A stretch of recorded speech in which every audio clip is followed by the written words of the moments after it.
Hola profe, hola compañeras, ¿cómo están? Espero que se encuentren muy bien. Mi nombre es Katia Berge, mi grupo está conformado por Ludmila López, Melanie Aguilar y Evelyn Romero. Nuestro grupo se va a encargar de explicar desde la página 70 a la página 103 del compilado que nos dejó la profe.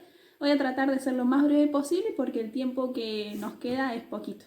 En la primera parte que hace el Inca Garcilaso de la Vega es explicar sobre qué armas y sobre cómo fabricaban los instrumentos para los diferentes oficios que los incas tenían. Y lo que me parece muy interesante en este punto es destacar que lo que dice el Inca Garcilaso de la Vega es que si bien los incas carecían de ingenio para la fabricación de las armas, eran muy inteligentes y muy despiertos a la hora de aprender según la imitación. Es decir, que ellos veían y cómo los españoles fabricaban sus instrumentos para los oficios y a partir de ello lo invitaban no solamente en este aspecto, sino también en otras ramas como la ciencia.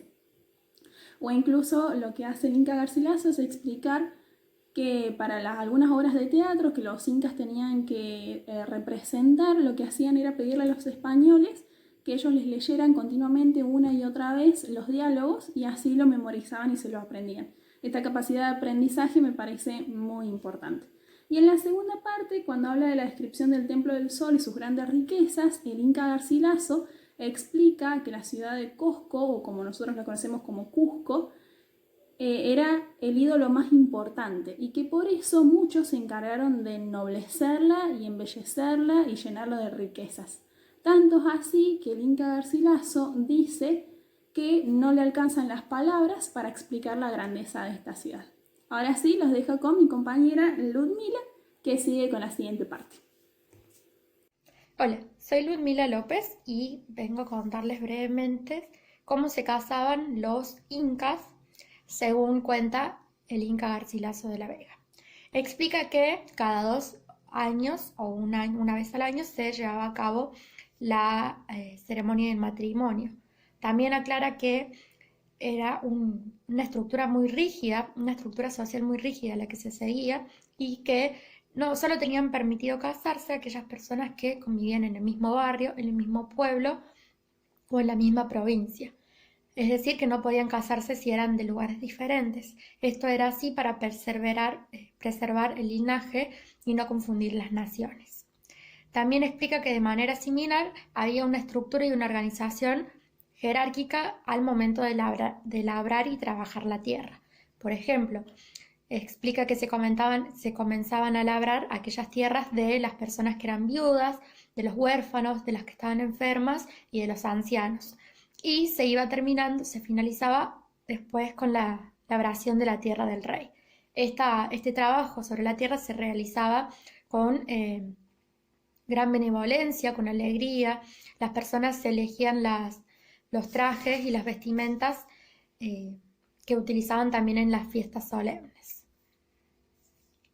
También cuenta Garcilaso que el tributo que le daban los vasallos a su rey era el del cultivar la tierra, el de trabajarla y el de recoger los frutos que iban a ser almacenados después en un depósito que era general al pueblo.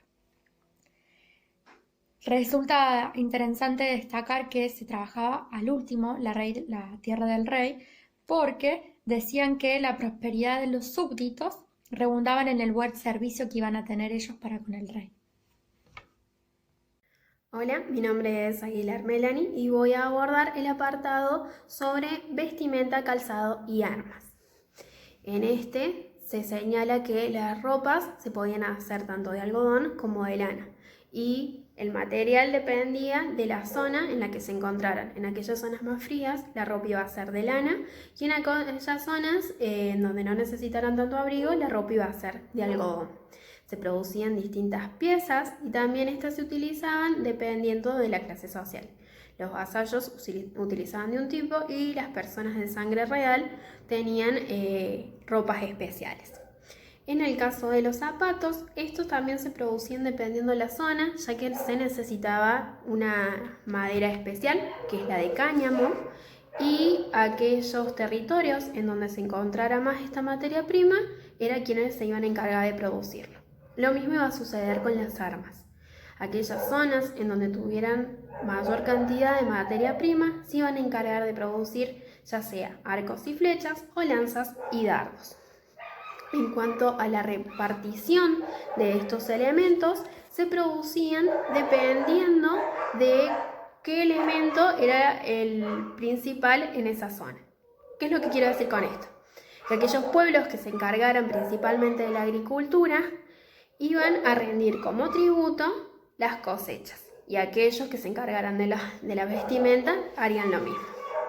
Al momento de poder tomar partes de estas, se iban a abastecer de aquellos productos que no eran los principales de su zona. Entonces, aquellos que no producían grandes cantidades de alimento podían tomarlo, y aquellos que, por ejemplo, solamente produjeran armas, podían tomar vestimentas y alimentos de los otros pueblos.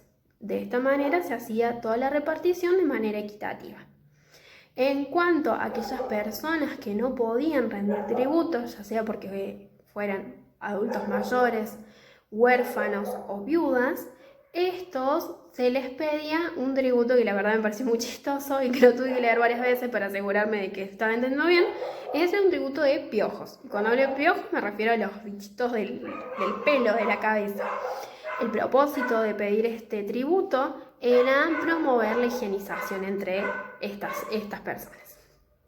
Habían algunos que estaban libres de rendir tributo, que iban a ser los de sangre real, los sacerdotes y los capitanes y aquellos soldados que estuvieran en batalla. También las mujeres viudas no tenían la obligación de cumplir con estos tributos, pero en muchos casos también se encargaban de trabajar, ya sea para ayudar a sus familiares o a sus vecinos. También aquellos jóvenes que todavía no tuvieran la edad de casarse, como señaló anteriormente Ludmila, estaban exentos de este pago de tributos. También aquellos que estuvieran durante su primer año de casados.